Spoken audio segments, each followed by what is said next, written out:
കാട്ടാനയടക്കമുള്ള വന്യമൃഗങ്ങളുടെ ശല്യം പകൽ പോലും രൂക്ഷമായതോടെ ഭീതിയിലാണ് കോതമംഗലം വടാട്ടുപാറ നിവാസികളും.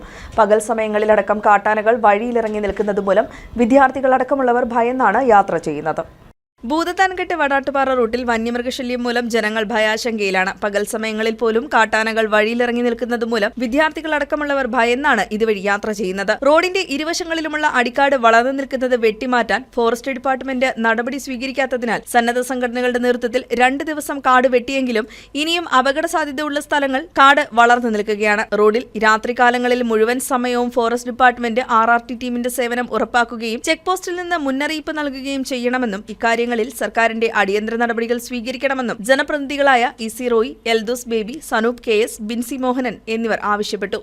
2 വർഷങ്ങൾക്ക് മുമ്പ് വരെ തൊഴിലുറപ്പ് പദ്ധതിയിൽപ്പെടുത്തി ആണ് ഇത് ചെയ്തുകൊണ്ടിരുന്നതെങ്കിലും ഇപ്പോൾ ഗവൺമെൻറ് കർശനമായ നിർദ്ദേശമുണ്ട്. ആസ്തി വികസനം അല്ലാതെ ഒരു പണികളും ചെയ്യാൻ പാടില്ല എന്ന് പറഞ്ഞുകൊണ്ട് കർശനമായ നിർദ്ദേശം തന്നിട്ടുണ്ട് ഗ്രാമപഞ്ചായത്തുകളോട് ഇത്തരത്തിലുള്ള തൊഴിൽ ഏറ്റെടുത്ത് നടത്തരുതെന്ന്. അതുകൊണ്ട് ഇക്കാര്യത്തിൽ പഞ്ചായത്ത് നിസ്സഹായ അവസ്ഥയിലാണ്.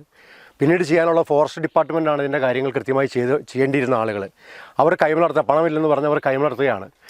നിരവധിയായ വന്യമൃഗ ആക്രമണങ്ങൾ മൂലം ഇന്നലെയും കൂടി നമ്മുടെ തൊട്ടടുത്ത പഞ്ചായത്തിൽ ഒരാൾ മരണപ്പെടുന്ന സാഹചര്യമുണ്ടായി. കഴിഞ്ഞ 15 ദിവസങ്ങൾക്ക് മുമ്പ് കുട്ടമ്പുഴ ഗ്രാമപഞ്ചായത്തിൽ തന്നെ അത്തരത്തിലുള്ള ദാരുണമായ സംഭവങ്ങളുണ്ടായി.